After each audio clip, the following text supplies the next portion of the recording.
Hi everyone, it's the 13th of August, and now I know 13's an unlucky number for a lot of people, but it's been somewhat of a lucky number for us here.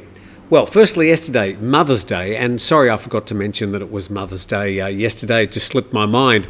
I had a note somewhere, but just things got away.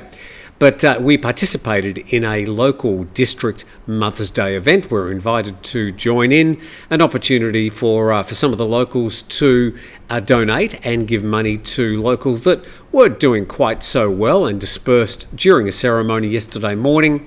And we were very happy to be invited and to participate in that event. And then this morning, somewhat of a miracle, and I don't really believe in miracles in a sort of a biblical sense, but it was 18 days ago that we thought we'd lost our cat Dusty. 13-year-old Dusty, been around, 13 years. And we thought Dusty had been in a cat fight, and then soy dogs had found the fighting cats and, ripped the cats apart. But the body we found was not of Dusty. It was apparently another black cat, unrecognisable, but it looks like Dusty got away, and some 18 days has turned up. To our complete surprise, this morning I was just diddling around, starting to get stories together at about 6:30. Sun was just starting to come up, and I saw this black shadow sitting on the kitchen bench, and indeed it was Dusty with a quiet little meow. I've come home. All skin and bones and quite a few wounds, so off to the VET today. But looks like somewhat of a miracle. So welcome back, Dusty. Brought a lot of joy to my heart this morning as we get into the news. And we start up in the northwest of Thailand. This story from Nation Thailand. 6 tourists stranded in heavy floods in Mae Hong Son rescued. And this happened yesterday. And certainly looks like there's been plenty of rain up in that particular district. Heavy overnight rainfall left Mae Hong Son's PHANG Mapa district so paralysed from heavy flooding that officials had to be dispatched to evacuate 6 stranded tourists. Officials, troops, police, the Tambon Administrative Organisation and a fire station all came together to help evacuate the 3 men, 2 children and a woman who were stranded. And a local official said he'd instructed officials from the wildlife sanctuary to use rafts to evacuate villagers and tourists. And moving on to our next story, and this was published in The Guardian yesterday. And the headline, "They're trying to exterminate us." Thailand's banned political leader speaks out. An interview with Pita Limjaroenrat with some quite strong feelings. I'll just read a few of them, but we'll put a link to this story in the description so you can have a read if you want to go through the full story. And Pita Limjaroenrat, whose Move Forward party won the most votes and the most seats in last year's election, said Thailand was trapped in a double-lock democracy, where the legal system and military coups were repeatedly being used to undermine election results. And the story notes UN Human Rights Chief Volker Turk, the EU and the US State Department all expressed concern over the Constitutional Court judgment, warning it set back the country's democratic progress. And the party's remaining MPs, this is the Move Forward Party, have since regrouped under a new party, the People's Party.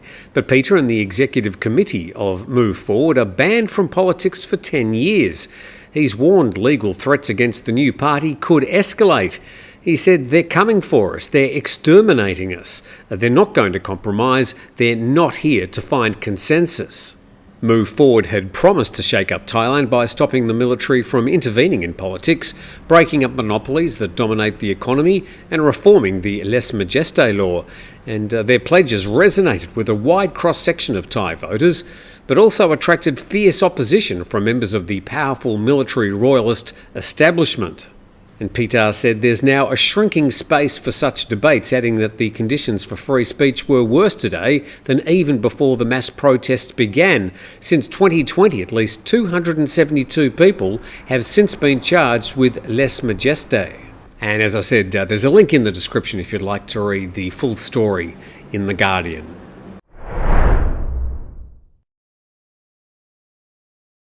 Well, the Prime Minister was running around last year trying to attract investment to Thailand, including chats with Tesla, and it looked like he'd secured quite an investment to build some Tesla factories for either cars or components in Thailand. But looks like it's all fallen apart.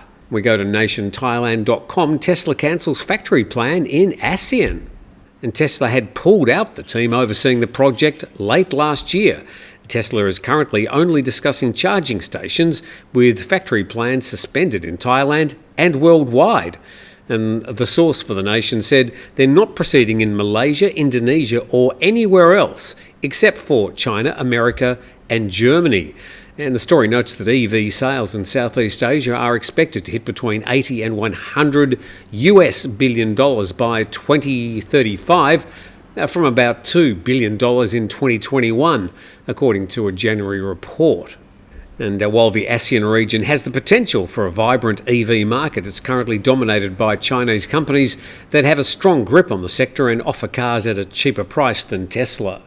And Tesla cars being sold in Malaysia and other parts of Southeast Asia are primarily imported from its factory in Shanghai.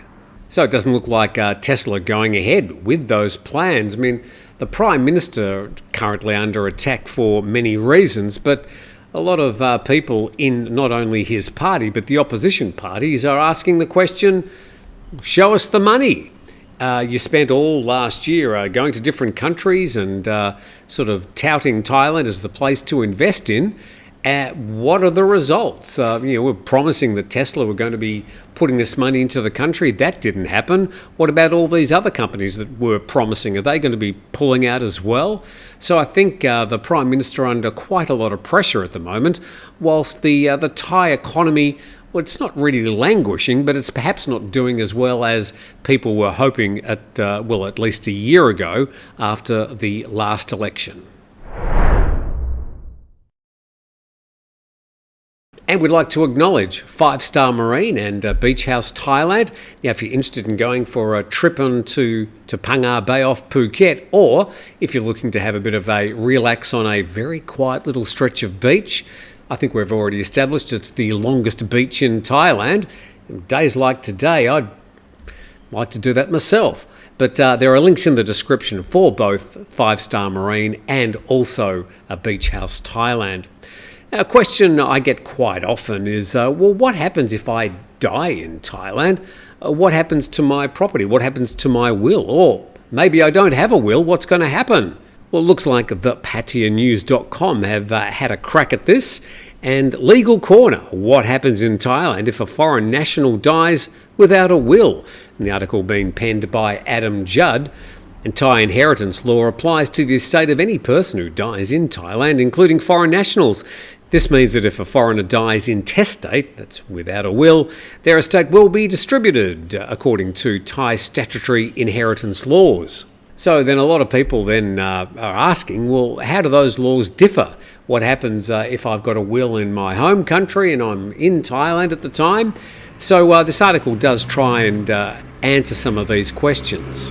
And the estate of the deceased will be distributed among the statutory heirs as defined by Thai laws. Now, these heirs are categorised into 6 classes, and you've got descendants, parents, brothers and sisters of full blood, brothers and sisters of half blood, grandparents, then you've got uncles and aunts. So what about spouses and partners? Well, a surviving spouse is also considered a statutory heir and is entitled to a portion of the estate. And foreign nationals may have assets both in Thailand and in their home country. Thai courts generally handle the distribution of assets located within Thailand. For assets located outside Thailand, the laws of the respective country will apply. It's important, the story says, to note that a will made in the foreign national's home country may not cover property in Thailand, leading to potential complications. So inheritance of land. This is interesting. Foreigners can inherit land in Thailand, but they must receive approval from the Minister of Interior. The share of land that a foreigner can inherit is subject to certain limitations. So we already know that foreigners can't own land except in exceptional circumstances. So exactly how much ownership over that particular land a foreigner might have. I'm guessing it won't be over 50%. And to foreign wills can be recognised in Thailand, but they must meet specific legal requirements, and dying without a will in Thailand can lead to a complex legal process, especially for foreign nationals. And the article finishes by saying it's advisable for foreign nationals to create a will that complies with Thai law. And Isan lawyers have been the people answering those questions to the Pita News. And you can go to that article. I'll put a link in the description as well to read that whole article if you think that concerns you. But it is an issue for foreigners that have got some, considerable assets, that it could become a problem if you die without a will or without some sort of firm instructions that are recognised in Thailand as to what to do with your inheritance. So it's something that a lot of people need to consider. We spoke a few weeks ago on one of our Saturday morning programs saying that people, they come to retire in Thailand and they're thinking about playing golf and sort of sitting with their feet dangling under a stool in a bar in some sort of beachside location. But there's the other end of your retirement that could involve you basically needing somebody else with a power of attorney and daily, if not 24-hour assistance to be able to get through your day. And at that stage, you are going to be needing to have some sort of will. So something all responsible foreigners probably need to have a think about. So I'd urge you to perhaps have a read of that article, penned by Adam Judd from the Pita News. And with that, I thank you very much. I'm a happy little sausage today with Dusty turning up after some 18 days out in the wilderness. So we'll take him to the vet today and hope to get him cleaned up and fattened up in coming weeks. Thanks for watching. We look forward to seeing you tomorrow.